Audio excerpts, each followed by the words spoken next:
Voilà. Alors, il y a beaucoup de questions qui se posent sur les brachot, sur la Bechora que Yaakov a prise à Esav. Aujourd'hui, je vais parler de quelque chose dans ce cadre-là, d'une grande question.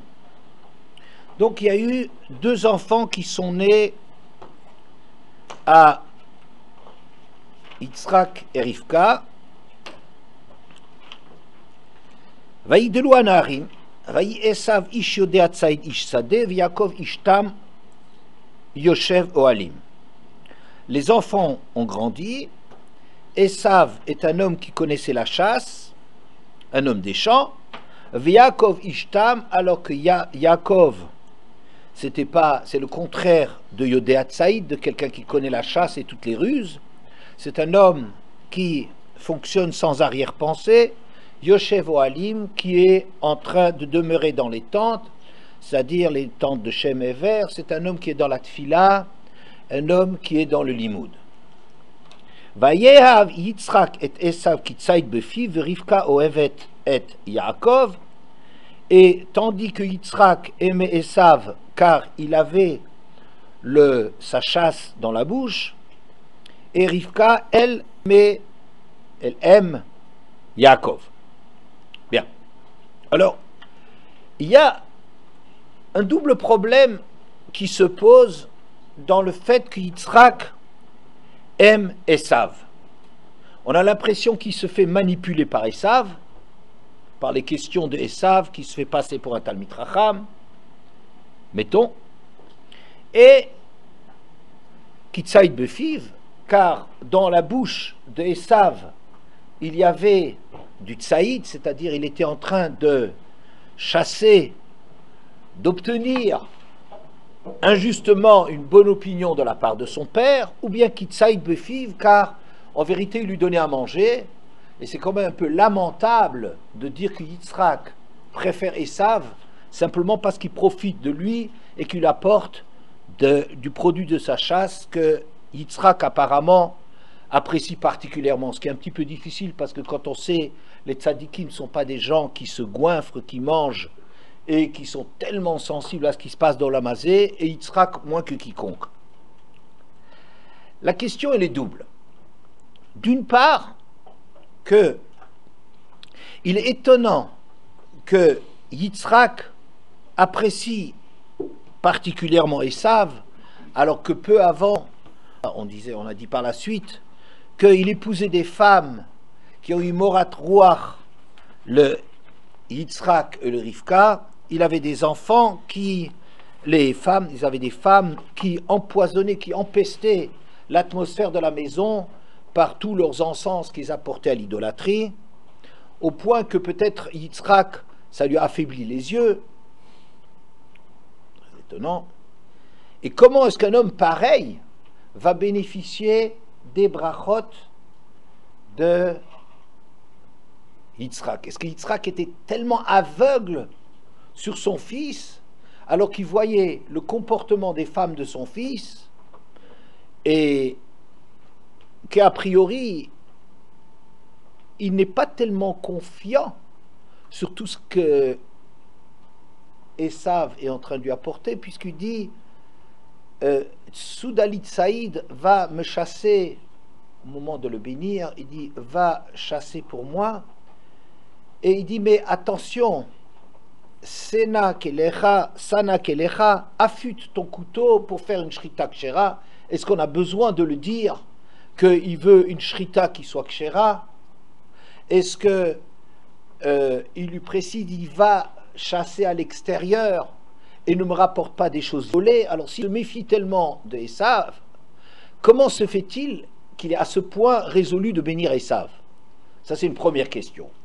Une question annexe, c'est que comme on dit que Yaakov et Yoshev Ohalim, il est à la maison tout le temps, on le voit constamment en train de prier, on le voit constamment en train d'étudier, et comment il n'a pas préféré, ou il ne s'est pas rendu compte de la grandeur de Yaakov. Donc, deux questions. D'abord, c'est très étonnant qu'alors qu'il se méfie un peu de Esav, il a besoin de lui recommander, il ne faut pas prendre du vol, il faut bien faire une bonne shrita à ce que tu me rapportes. Oui. Comment se fait-il qu'un homme pareil, dont les femmes empestaient l'atmosphère là-bas chez eux, et gâchaient toute l'atmosphère, au point que Rivka, elle a dit à la fin, elle a dit, j'arrive plus à résister, je ne peux plus prendre des femmes d'ici. Non. Comment se fait-il qu'il aime tellement Esav? Et d'autre part, qu'à ce titre-là, il est prêt à lui donner les brachot, alors qu'il a devant ses yeux quelqu'un qui étudie à plein temps et qui prie comme il faut, un bon juif. Donc, c'est une double question, si vous voulez. On peut aimer ça, je ne sais pas pourquoi. Deuxièmement, c'est pas pour autant qu'on va discriminer, qu'on va rejeter Yaakov, qui est un homme qui est irréprochable. Hein? On va essayer de répondre à cela. Il y a une Gomara dans Megillah, Kafret Amoudalev, qui dit la chose suivante. Amar Rabbi Yochanan, Asur la Adam le Istakel Betselem de Mout Adam Racha. Rabbi Yochanan, il dit, il est interdit le Istakel. Qu'est-ce que ça veut dire l'Istakel? Parlez fort. De regarder. Quelle est la différence entre le Istakel et l'Irot? Voilà, alors en français, quelle est la différence entre voir et regarder? Pardon? On voit les détails. On s'intéresse aux détails. Le Gaon de Vilna, il dit c'est pas interdit de voir un rachat. Mais le yistakel, ça veut dire de regarder avec attention, ça c'est interdit. Rabbi Elazar, Omer, Einav Kahot, ses yeux s'obscurcissent. Ça veut dire il perd sa lucidité. Si on regarde trop du côté du rachat, on finit par être sensible au rachat et on perd sa vision. Chez Neymar, vayi ki zaken Yitzrak vatirena enav merot mishum distakel be'esav aracha. Comme c'est marqué, quand Yitzhak était vieux, sa vue s'est obscurcie, il ne pouvait plus voir, et ça serait parce qu'il observait avec attention le personnage de Esav. Alors, de quoi s'agit-il? Qu'est-ce qu'il y a à regarder avec attention du côté d'Esav? Je dirais presque être fasciné par le personnage d'Esav. Puisqu'on ne tentait pas de le voir, ce serait permis. Mais il voulait comprendre, il voulait rentrer dans le détail, regarder Esav, réfléchir à Esav et tout. Qu'est-ce qu'il y a de particulier? Alors,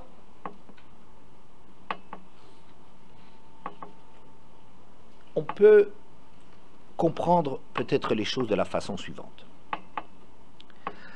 Avram Avinu, comme Rashi le dit dans le Perek Kavdalet Pasuk Zayin, il a fait jurer à Eliezer sur Hachem, le Dieu du ciel et de la terre. Alors que juste avant, Avram Avinu disait Hachem Elokei Hashamaim. Il ne disait pas Elokei Haaretz. Hachem, avant Avram, c'était le Dieu du ciel. Et maintenant, grâce à Avram, Hachem, il est le Dieu du ciel et de la terre. Qu'est-ce qu'on veut dire par là?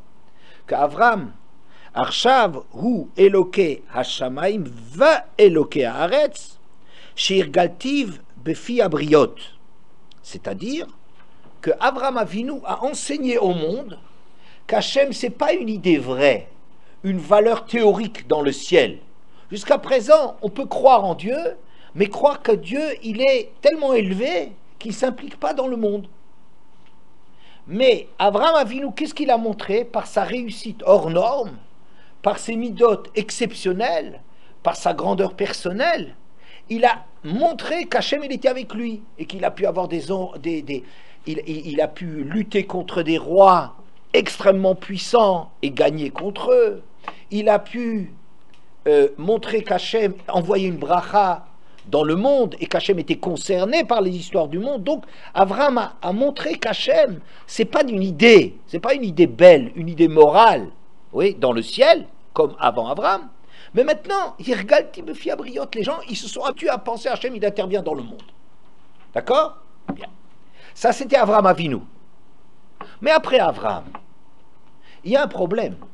C'est que maintenant que tu constates que Hachem, il est une réalité dans le monde, il faut arriver à concrétiser cela. Ça veut dire, il faut maintenant travailler là-dessus et diffuser l'idée d'Abraham, ce qu'Abraham a apporté au monde, il faut arriver à le réaliser, à rendre ça concret. Et c'est pour cela que Yitzhak, il appelait, dit la Gemara, l'endroit du Beth Amikdash, la soir Bassadeh, c'est un champ. Il va prier dans le champ. Qu'est-ce que c'est un champ? Un champ, c'est un endroit de la nature, mais qui est cultivé par l'homme. Avraham Avinu appelait l'endroit du Beth Amikdash, la Avodat Hashem pour lui, c'était El Har Hashem Yerae. C'est une montagne. Ça veut dire Avraham, il a montré qu'il y a de la grandeur, qu'Hachem, il était majestueux, infini. Il a montré la réalité de l'Hachem, la grandeur d'Hachem. Mais maintenant, le travail va être de l'amener sur le terrain. Bassadeh, c'est-à-dire de faire travailler le monde sur cette base-là. Oui. Et ça, c'est tout le problème de Yitzhak, parce que Yitzhak, il a un gros problème dans sa vie. Yitzhak, c'est une Olat Mima. Yitzhak, il est tellement parfait, il est tellement grand, qu'il est incapable d'avoir un contact avec le monde. Il est trop parfait, vous voyez bien. Yitzhak, il a eu une femme, il a fait qu'un seul Amisberg, il n'est pas sorti d'Eretz. Ça veut dire comme si c'est un homme qui reste que tout le problème, Shivit Yashem Negditamid, d'être chaque fois comme une Olat Mima, comme un sacrifice vivant, comme quelqu'un qui a vu Hachem de près, qui voit les choses d'une façon extraordinairement pure et grandiose. Mais il s'agit maintenant de traduire ça dans le domaine de l'homme. Qu'est-ce que ça veut dire traduire ça dans le domaine de l'homme? C'est-à-dire qu'il faut ramener ça à terre. Et ça, Yitzhak est incapable, il se sent incapable de faire un travail de cet ordre.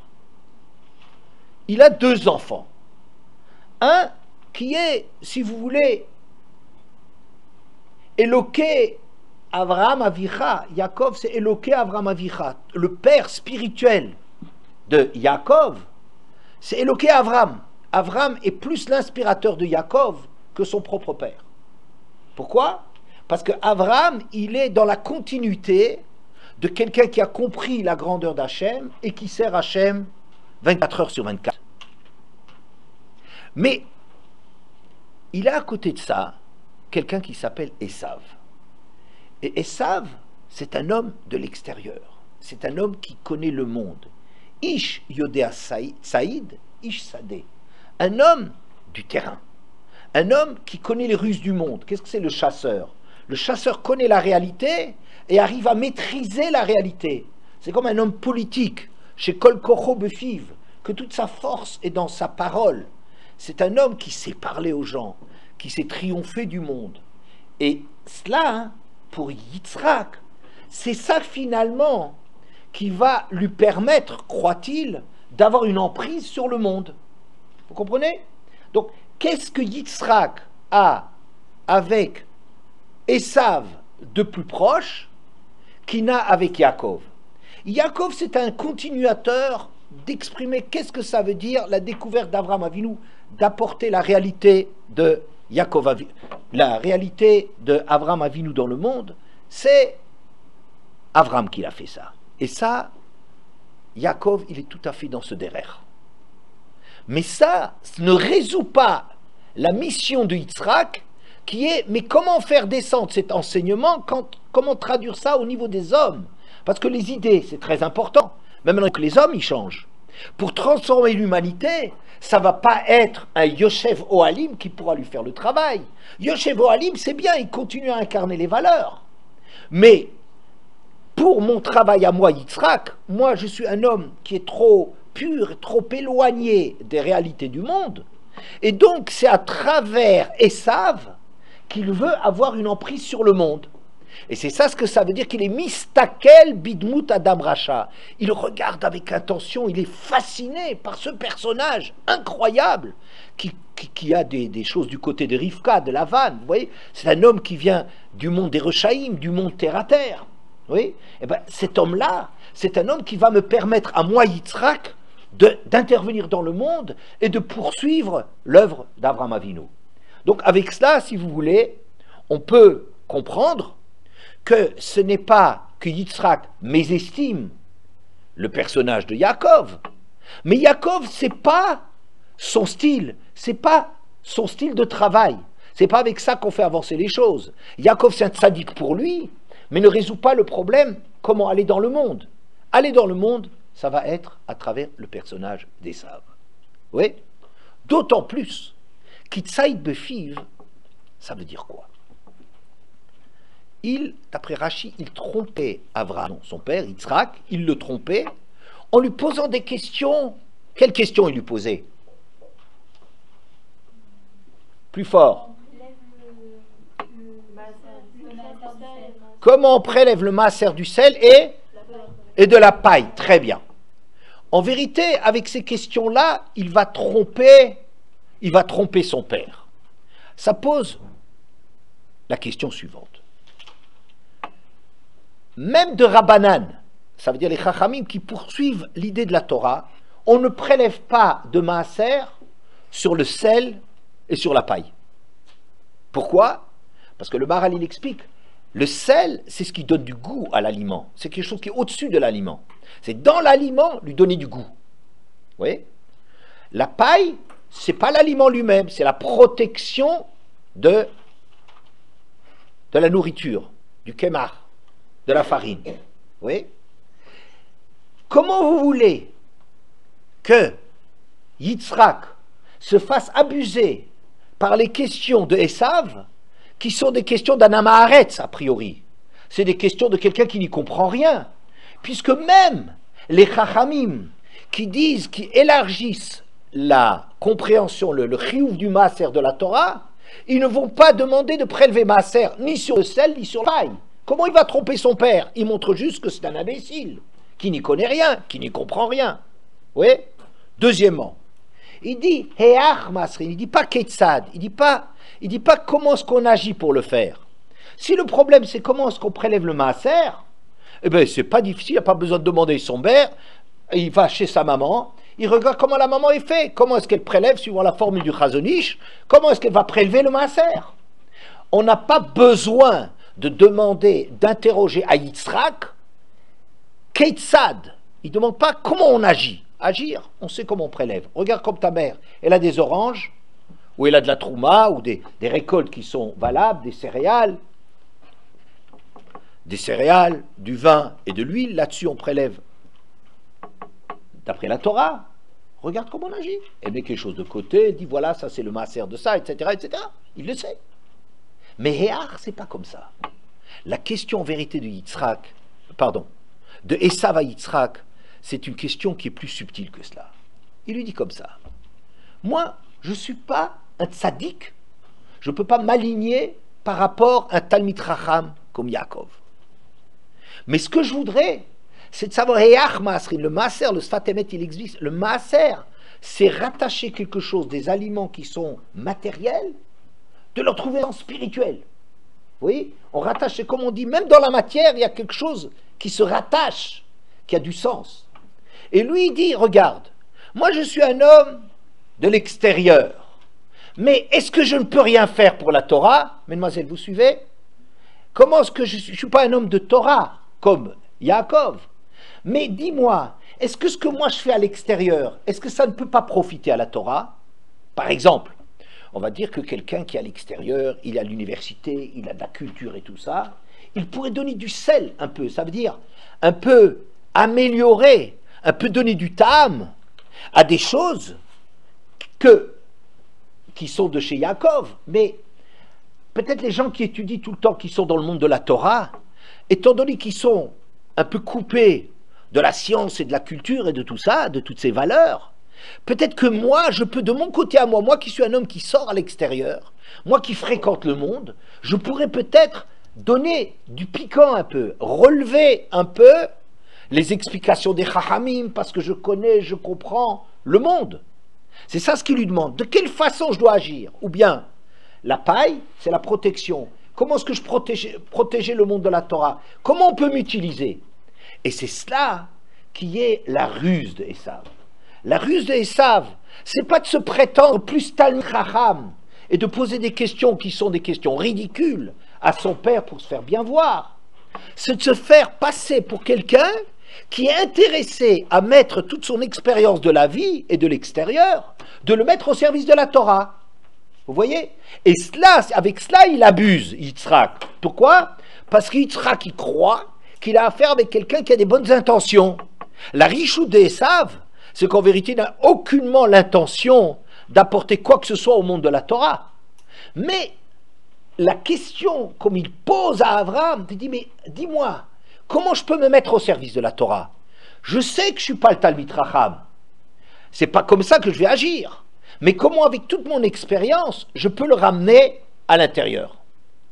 Vous avez suivi jusqu'à là? Oui. Donc, avec cela, il va abuser son père. Alors, on va un petit peu avancer là-dessus. Vous remarquerez peut-être qu'il y a un mot que l'on rencontre très souvent concernant déjà Esav. C'est le mot de Sadé. Au départ, la description de Esav, c'est quoi? Ish Yodea Tsaïd. Un homme qui sait comment chasser, comment capter, comment capturer. Oui, c'est un homme qui connaît les ruses, qui connaît la politique, qui a le savoir-faire dans le monde. Ish Sadé. Or, je vous ai dit, Sadé, c'est quoi? C'est le terrain que l'homme il va civiliser. Esav, c'est l'homme adapté à cette situation. S'il n'était pas un tel rachat, c'est l'homme le plus adapté. Même si ça n'est pas un tzaddik extraordinaire, mais c'est l'homme, comme je vous ai dit, qui donne le contact à Yitzhak avec le monde pour transformer le monde, croit-il. Ouais, en utilisant les capacités. Et c'est ça qui le fascine dans le personnage de Esav. Ensuite, c'est marqué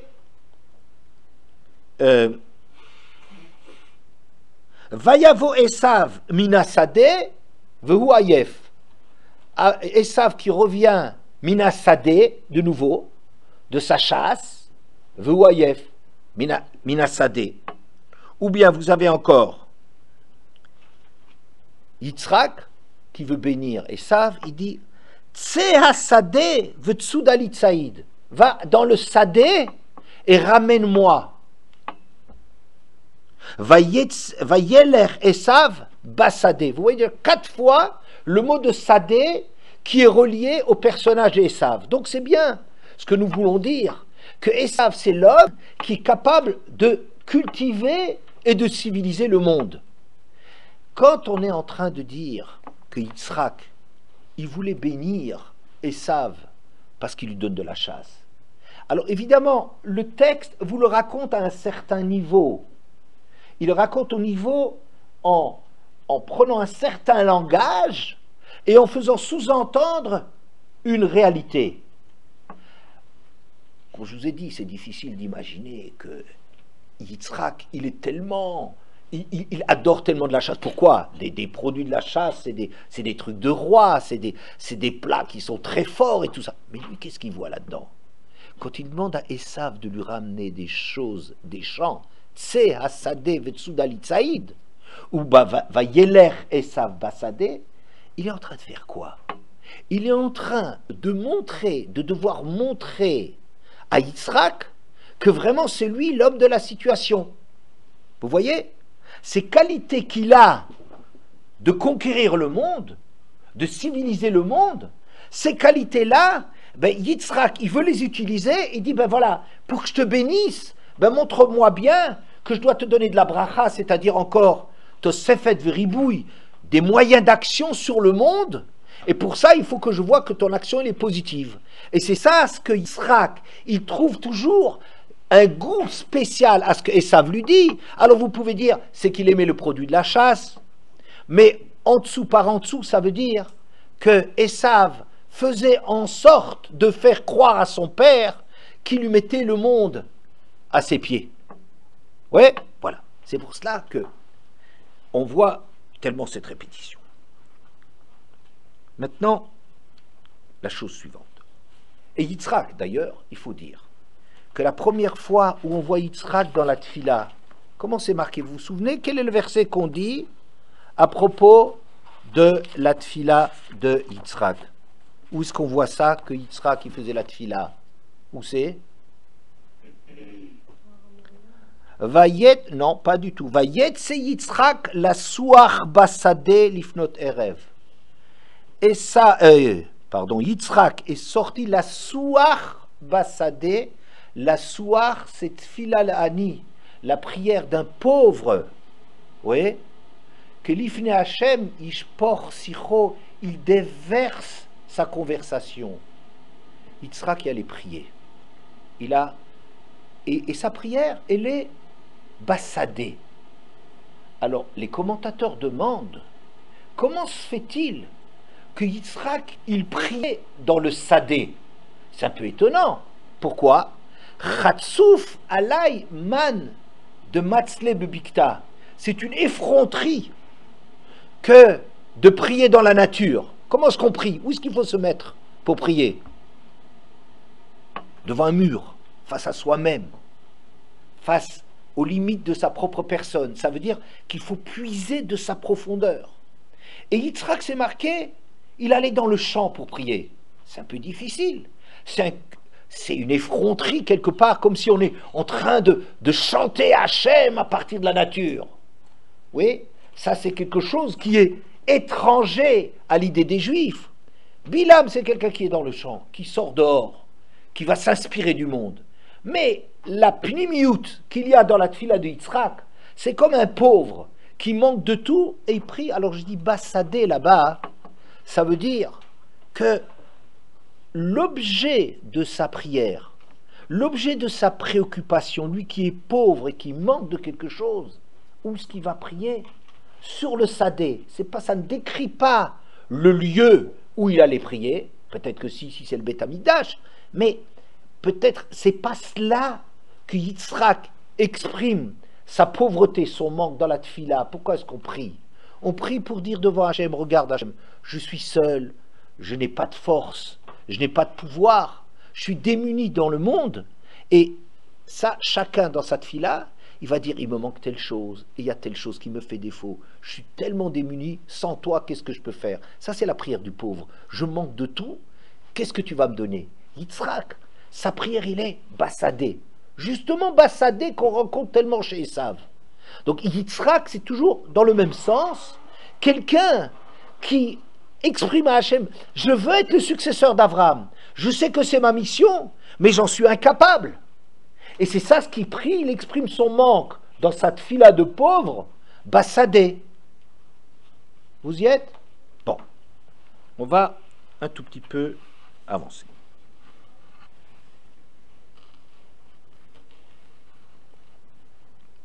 Il y a dans cette histoire de brachot que Yitzhak veut donner à Esav, un personnage exceptionnel qui a fait changer la face de l'histoire. Vous savez qui c'est? Rivka. Rivka. Rivka, elle a compris un chidouche extraordinaire. C'est quoi? Les gens qui étudient et qui prient, ils ont un pouvoir sur le monde. Ne crois pas que le pouvoir sur le monde est donné aux hommes d'action, mais c'est donné aux hommes de mérite. Hachem, il fait fonctionner l'histoire. C'est Hachem qui transforme le cœur des hommes, qui modifie le regard sur les choses. Oui? Rivka, ça c'est ça. Rivka, c'est ça qu'elle sait. Rivka, elle sait cette chose-là, et donc qu'est-ce qu'elle va faire? Elle va dire à Yaakov, va te substituer à Esav. C'est-à-dire, fais la preuve que toi, tu es capable, comme tzaddik, de donner à ton père ce qu'il veut faire, c'est-à-dire de transformer le monde. C'est pour ça qu'il lui dit, Lechna elatson, va au troupeau et donne-moi des gudaye izim. Izim, qu'est-ce que c'est? C'est des chèvres. Et Rachid dit là-bas, le goût de la chèvre, c'est comme le goût de l'antilope. C'est une viande sauvage. Qu'est-ce qu'il veut dire par là? Alors on croit que Rachid veut dire simplement, on arrive, si vous voulez, à tromper Esav en lui donnant une viande domestique, une viande qu'on peut trouver ici, on peut la trouver sans aller dans les champs. Oui, mais c'est pas seulement pour lui faire le goût que lui il a envie qu'on parle que d'art culinaire. C'est pas que cela. Elle veut derrière ça dire à Yaakov, elle force la main de Yaakov qui voudrait pas y aller, il voulait pas tromper son père. C'est une midata émet, ça lui est très difficile, il dit tu dois m'obéir. Shema bekoli, tu dois m'obéir là-dessus. Tu fais ce que je te dis et tu vas montrer à Yitzhak que on peut lui donner ce qu'il veut.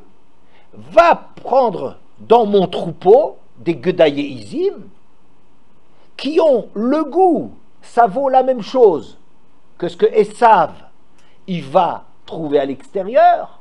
Toi tu peux le trouver et je ferai des matamim kasher aev avicha. Et j'arriverai avec cela à montrer à ton père que ce que lui est en train d'apprécier dans l'action de Esav, ça va être Yaakov qui va te le donner. Vous voyez, ça c'est le génie de Rivka d'avoir compris qu'Hachem intervient tellement dans le monde que toi, tu dois avoir les midotes, tu dois avoir la tfila, mais tu vas agir à partir de ce que tu es et pas être un chasseur. Et donc,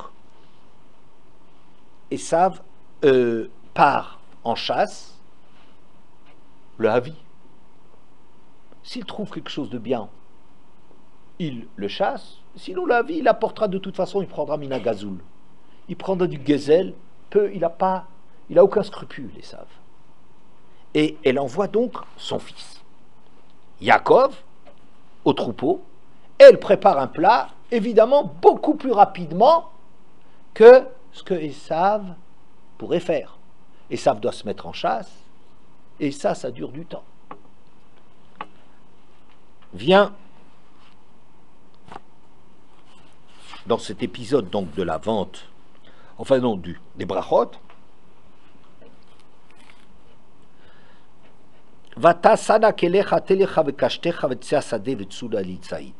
Yitzhak dit à Esav, c'est dans le Perek Kavzaï, le Pasuk Gimel. Et à présent, affûte donc, ou prends tes armes, Kelecha, Teliecha vekashtecha, qu'est-ce que c'est Teliecha? Quelqu'un sait? Pardon, fort? Non, Teliecha c'est le cherev, c'est l'épée qu'on a l'habitude de pendre. L'itlot c'est pendre à son côté.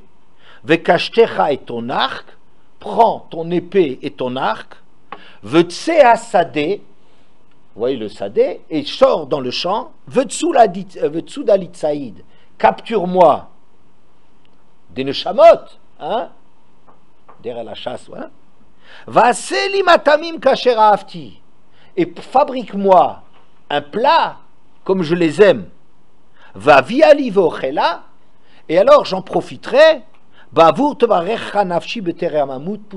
que je puisse te bénir de voir ton action dans le monde. Rivka Shomat. Rivka, elle écoutait. Bedaber Yitzhak et Esav. Elle était aux écoutes. Vous savez, comme Sarah. Sarah aussi, elle était en train d'entendre. Les femmes, elles ont une très grande action, mais pas dans l'action. Elles ont une grande action dans l'attente. C'est-à-dire, elles savent, elles sont l'éminence grise, elles sont le recul, elles ont le recul par rapport à l'action, et elles savent beaucoup mieux gérer que les hommes qui sont des hommes de l'extérieur. Oui, elle comprend avec son recul que elle écoute ce qu'il dit, et Esav Beno, Vayelech Esav Asadeh, la toute saïd de la vie, et Esav part pour chasser ou pour amener, peu importe pour lui. Et donc Rivka s'adresse à Esav, son jeune fils, etc. Vata beni, shma bekoli la asher ani metzava otar. À présent, Yaakov, mon fils, écoute ma voix, obéis à ma voix, ce que je t'ordonne. Tu n'as pas le choix. Lechna el atzon, vekachli misham shnegdaye izim tovim. Prends-moi dans le troupeau 2 chèvres bonnes, et je vais faire ce que ton père y veut, ce qu'il demande. Et ça tu l'apporteras à ton père, pour que ce soit toi qui le bénisse. Voilà. Qu'est-ce qui s'est passé? Il y va très rapidement, mais avec une question. Il dit, mais mon père, il a l'habitude, il veut avoir un contact avec Esav. Il veut reconnaître que c'est Esav. Il va tout de suite voir que je ne suis pas Esav. Comment je vais le tromper? Alors il lui dit, tu vas prendre les habits d'Esav, qu'il a chez moi, les beaux habits, et puis aussi, tu vas prendre, comme lui, il est velu, il est poilu, prends aussi des peaux sur toi, et comme ça, quand il te tâtera, il va sentir que tu pourras le tromper. D'accord?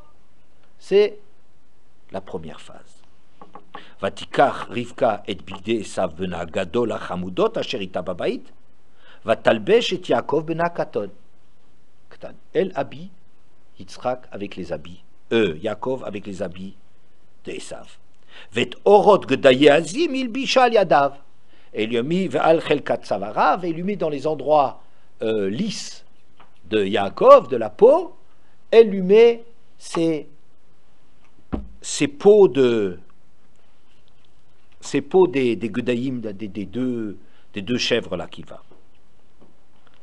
Vatiten et amatami vetalechem asher asata beyad Yaakov bena, et elle envoie Yaakov vers son père.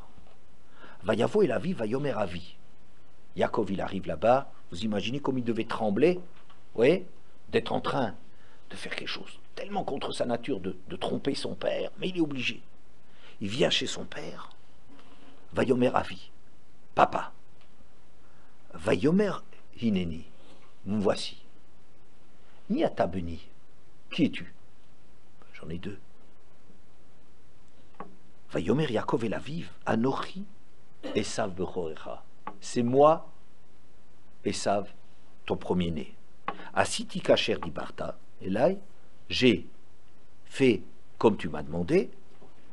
Kum na sheva vachla mitzedi. Viens s'il te plaît et goûte de ce que je t'apporte de la chasse. Bavour de farachani nafshecha, pour que tu me bénisses. Vayomer Yitzhak el beno. Comme tu as été rapide. Tiens, c'est drôle. Il constate qu'en vérité, l'action de Yaakov, il ne sait pas encore que c'est Yaakov, et il est étonné, il dit, mais c'est pas possible, et déjà il est là. Vayomer, Yaakov il parle, d'après son langage à lui, qui cra Hashem Elokecha le Fanaï, c'est Hashem qui m'a fait trouver. Hashem? Mais Esav, il ne prononçait pas comme ça le nom d'Hachem. Vayomer Yitzhak El Yaakov. Le Malbim, il dit, regardez, au début il a dit Miata Beni. Oui. Vayomer El Beno. Il parle à son fils, il ne sait pas encore, il est incrédule. Il se demande, mais qu'est-ce qui se passe là? Il y a quelque chose qui se passe, c'est tellement rapide. Et puis, d'abord, c'est rapide pour que ça soit déjà Esav. Et d'autre part, parler d'Hachem, c'est pas le style de langage d'Esav. Oui, Esav, il est un brute. C'est une grosse brute. Il dit, Koum la vie, lève-toi, voilà, mange. Oui, il n'y a pas d'Hachem là-dedans, il n'y a rien. Vayomer Yitzhak el Yaakov. Il s'adresse à Yaakov. Le Malbim, il dit quelque chose d'extraordinaire. Yitzhak se rend compte avec ça, d'abord d'après la rapidité de l'exécution, qui n'est pas possible qu'Esav soit déjà là, Et avec le langage qu'il emploie Yaakov, pardon, de parler d'Hachem là-dedans, Hachem c'est lui qui fait, etc., qui m'a fait trouver si vite, il sait qu'il a Yaakov devant lui.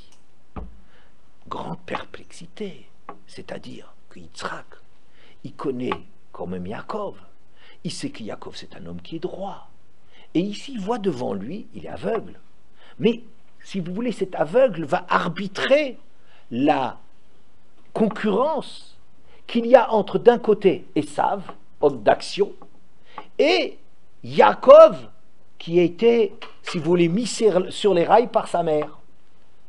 Alors il dit, Vayomer Yitzhak el Yaakov, Geshana va mushra beni Ataz et beni Esav imlo. Viens, approche-toi que je puisse te palper, que je puisse voir si tu es vraiment Esav ou non. Vaïgash Yaakov et Yitzhak aviv, Vaïmouchéou. Il se rapproche de son père, le père commence à le palper, Vayomer, et il dit quelque chose d'incroyable. Hakol, Kol Yaakov. Cette façon de s'exprimer, cette voix, je reconnais bien que c'est Yaakov. Vayadaim, Yudé Esav. Mais les mains, c'est celle d'Esav. Mesdemoiselles, il y a une grande question qui est posée dans la Gemara qui dit comment est-ce qu'un aveugle il peut aller avec sa femme? C'est peut-être pas sa femme, n'est-ce pas? Comment est-ce que la Gemara d'après vous y répond? Pardon? Très bien, très bien. La voix, c'est-à-dire il a le droit de s'appuyer sur la voix, de compter sur la voix. Il reconnaît la voix, c'est comme les empreintes génétiques, vous savez, ça caractérise une personne. La voix est caractéristique. Donc, un aveugle qui a devant lui un Yaakov d'après la voix et Esav au toucher. Qu'est-ce qu'il a devant lui pour un aveugle? Yaakov. Très bien. Yaakov. Très bien. Yaakov, il s'est déjà dit que c'est Yaakov. Il reconnaît Yaakov, il reconnaît la voix, il sait que c'est Yaakov. Alors, il dit, Velo ikiro, ki ayu yadav ki de Esav achiv seirot, vayvarcheu. Et il n'a pas reconnu parce que les mains étaient celles d'Esav, poilues. Et il l'a béni. Très difficile, très difficile.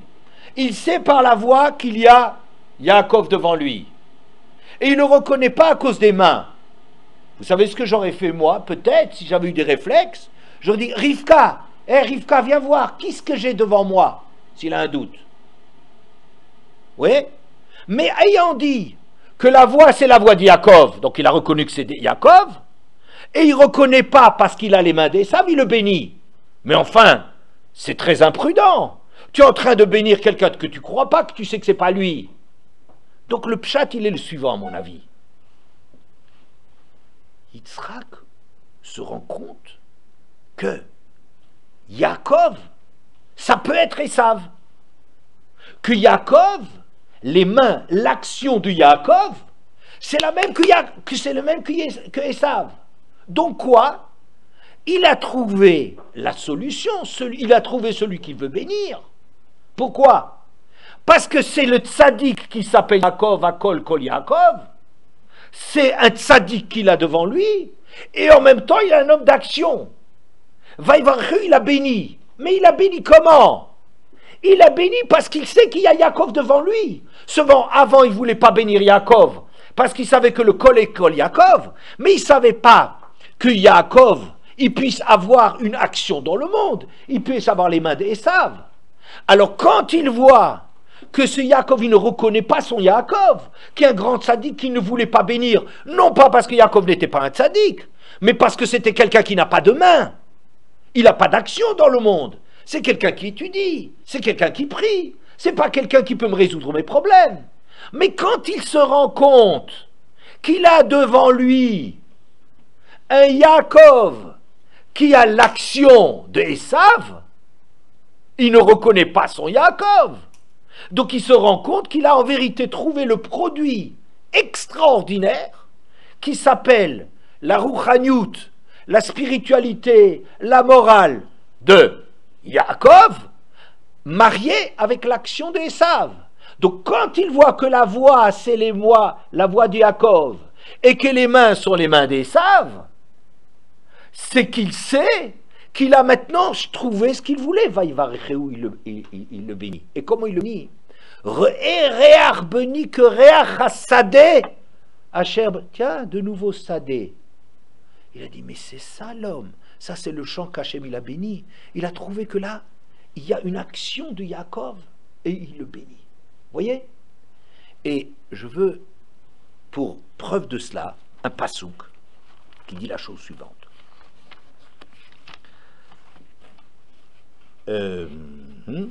Faudrait qu'on le trouve.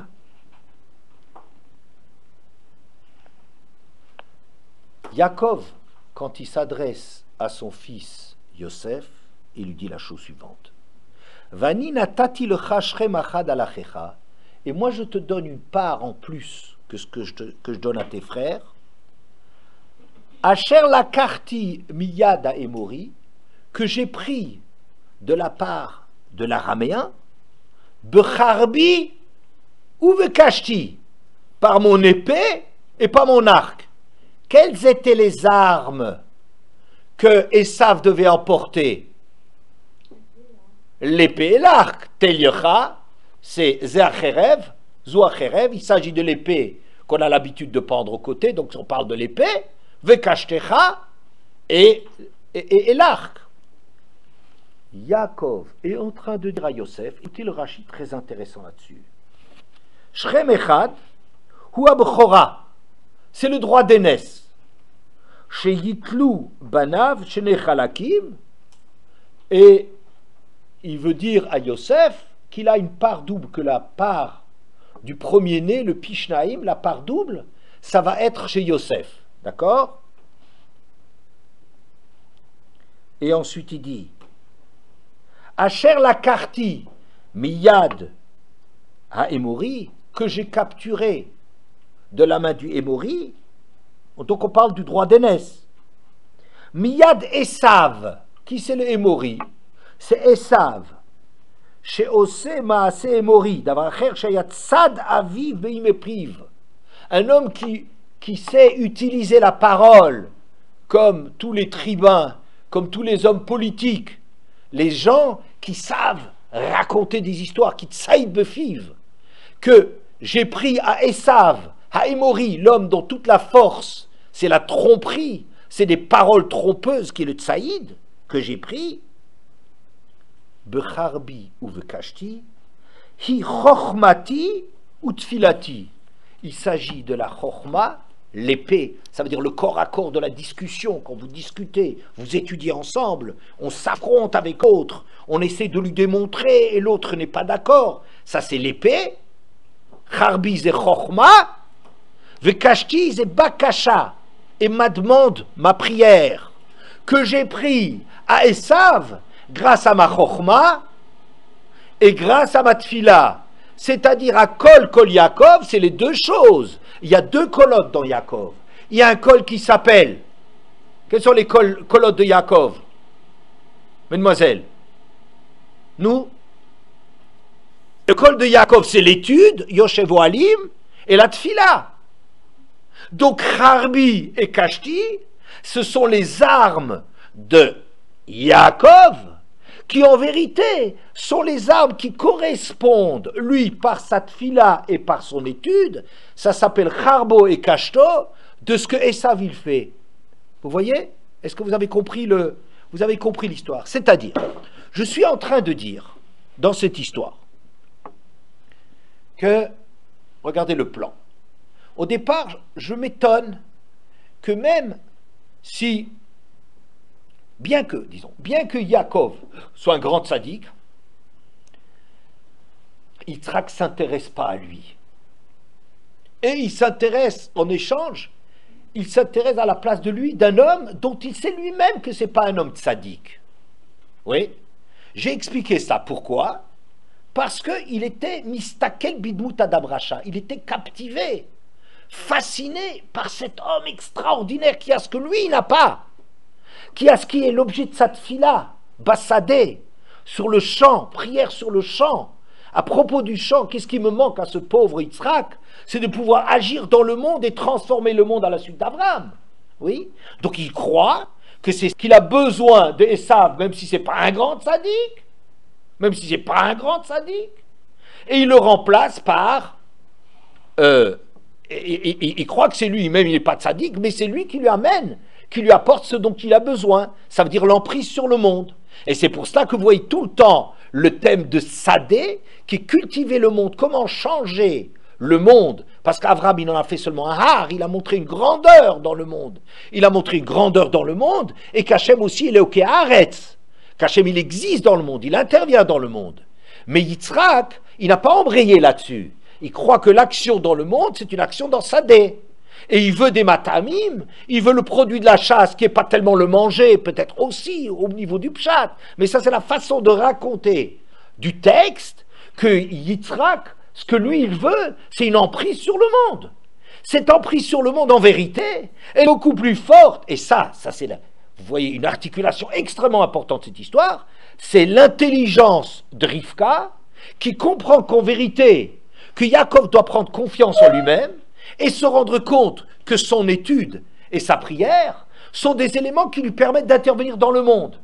Donc, elle met sur les rails Yaakov et lui rajoute et lui montre comme ça qu'il a de l'action dans le monde. Yitzhak, quand il voit ça, il voit tous les avantages du côté de Yaakov.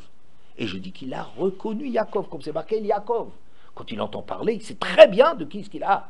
C'est la voix de qui? Maintenant, je l'entends bien parler, j'entends la façon dont il s'exprime.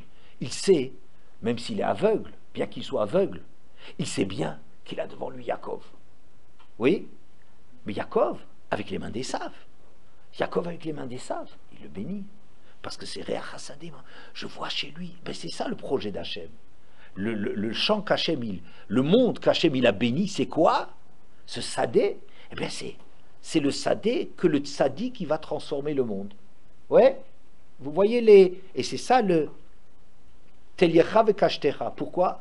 Parce que Yaakov, il obtient les choses plus rapidement, sans danger de s'exposer à la chasse et tout, et sans toutes les compromis, les compromissions qu'un homme, il doit être démagogique, il doit, etc., utiliser des armes pour des paroles, Yada et Mori, il doit utiliser la parole pour arriver à convaincre le monde, n'est-ce pas? Donc, c'est pas étonnant qu'Esav, qu'un homme de l'extérieur, pour arriver à agir à l'extérieur, il faut avoir les mains sales, comme dit Sartre. C'est-à-dire, on ne peut pas agir en gardant les mains propres, il faut se salir les mains. Ça, c'est le personnage d'Esav.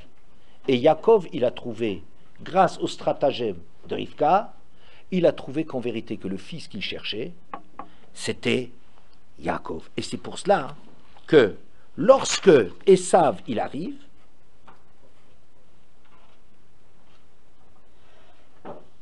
alors,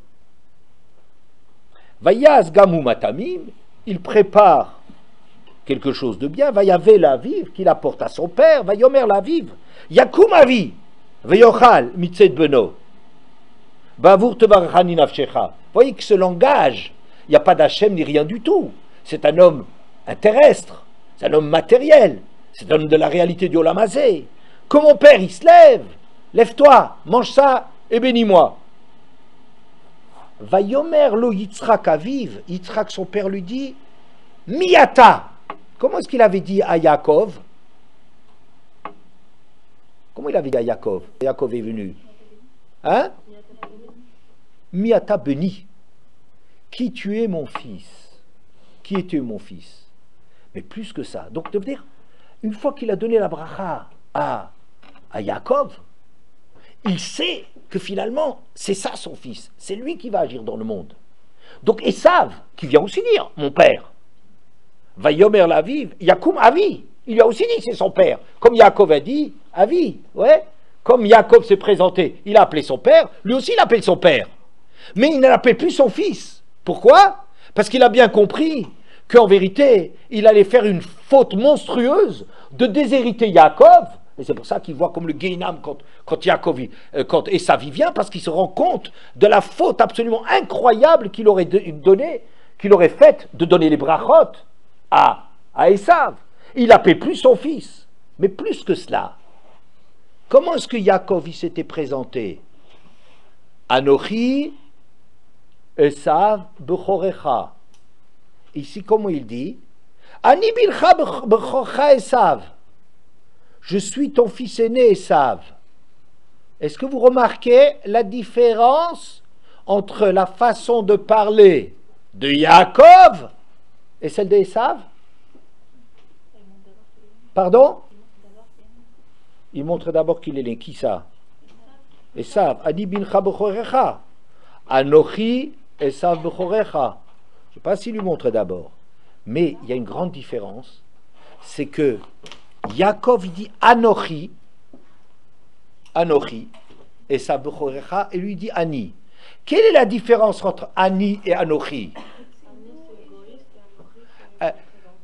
Ani, c'est pas égoïste. Non.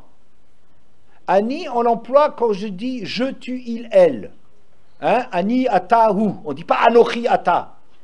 Hu. Je, comme je me situe par rapport. Ça, c'est je, moi, et toi, et toi, et toi, et lui, et eux, et nous. Ouais.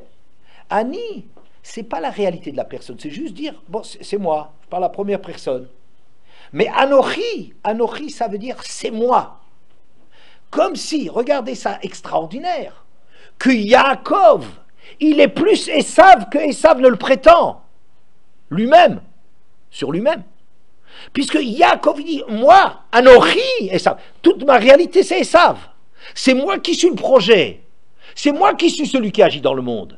La réalité profonde de quelqu'un qui agit sur le monde, Esav, Asouy, Asiya, Tikkun, le monde de l'action, c'est moi, Anochi. Alors que Esav, seulement, je suis ton fils. Vous voyez? Ça veut dire qu'en vérité, Yaakov, il prend conscience, d'après ce que sa mère lui a dit, que c'est lui en vérité qui va incarner la saute, l'action dans le monde. Et ça, tout le monde dit que c'est un homme d'action, Asouï. Il est fait, il est proche à conquérir le monde. C'est un homme velu, poilu quand il vient au monde. Vous voyez? Eh bien, lui, il a compris, Yaakov, que c'est lui vraiment Esav, alors que Esav lui-même, il dit seulement je suis Esav, ton fils aîné.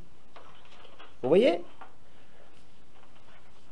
Le Zohar, il dit pas comme ça. La vérité, le Zohar, il dit que Yitzhak ne savait pas qui ce qu'il avait en face de lui pour que la bracha de Yaakov, elle vienne du ciel directement.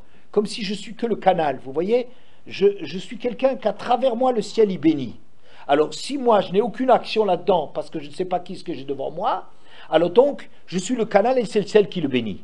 Mais ici, grâce au Malbim, on n'a pas besoin de dire qu'une phase tellement essentielle dans l'histoire du monde qui va changer, qu'à ce moment-là, on comprend que le vrai Esav, c'est-à-dire le vrai homme d'action, celui qui a vraiment un pouvoir sur le monde, c'est Yaakov. C'est un chidouche tellement extraordinaire.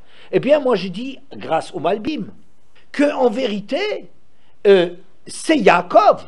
Il le sait que c'est Yaakov. Vayomer el Yaakov. Il a compris que c'est Yaakov. Et d'ailleurs, alors, avec la voix, le Ramban, il dit oui, parce qu'ils avaient la même voix, ce qui est très difficile. L'un, physiquement, ils sont tellement différents, mais il se trouve qu'ils avaient la même voix. Oui, alors c'est Mina Shamaim pour tromper le père qu'ils avaient la même voix. Mais alors, qu'est-ce qu'il a besoin de dire à Yaakov, à Kol Kol Yaakov? C'est pas à Kol Kol Yaakov. C'est à Kol, ils ont le même Kol. C'est pas de ça qu'on parle. Je dis en vérité, ce qu'on veut dire avec la voix, c'est l'intonation, c'est le contenu de la parole. Tout ce que la parole est transport de la réalité de l'homme, en vérité, est tout à fait différent. D'accord? Et c'est cela qui fait que Yitzhak, il se reconnaît tellement entièrement qu'après, quand il s'adresse à Esav, Esav, c'est même plus son fils. D'accord? Je veux juste encore conclure que le mot de Sadé, on le rencontre aussi entre Caïn et Hevel. Caïn et Hevel, Vayibi yotam basade, Vayokom Caïn, Vayakom Caïn, Vayerag et Hevel. Ils étaient dans le champ. Alors on peut dire que cette histoire, elle parle comme ça un peu historiquement, ils étaient dans les champs. Ça veut dire qu'ils étaient dans le champ et qu'il a tué son frère. Ça veut dire qu'il était dans le champ. Ça nous intéresse de savoir où il l'a tué. S'il l'a tué dans une ruine, ou dans le désert, ou dans le champ. J'imagine qu'il l'a pas tué devant ses parents, n'est-ce pas? Mais je dis, Bassadé, il y avait une compétition entre Caïn et Avel pour servir leur père. Il y avait une compétition entre eux, et, bon, il faut qu'on s'arrête, et que la compétition, comment servir Hachem, et ça c'est un autre problème, c'était de ça qu'ils discutaient. Ils voulaient être ceux de l'homme de Sadé. Ce Sadé qu'on retrouvera chez Esav, on le rencontre déjà entre Caïn et Avel. Et il y a un autre Sadé qui est important, entre Yosef et ses frères. Hine anu ma'almim alumim bassadé. On était en train de faire des gerbes bassadé. On peut comprendre d'après ça qu'on n'est pas en train de décrire l'endroit dans lequel il faisait des gerbes, mais qu'il y avait une discussion entre Yosef et ses frères, comment il faut gérer le monde. C'est bassadé. Et Yaakov, dans ses rêves, il montre qu'il est quelqu'un qui est un homme du terrain. Donc vous voyez, il y a le sadé, c'est l'axe principal de toute cette histoire, comment transformer le monde. Et le grand chidouche, c'est Rivka qui l'a trouvé, et c'est Yaakov qui en a été le porteur. Voilà.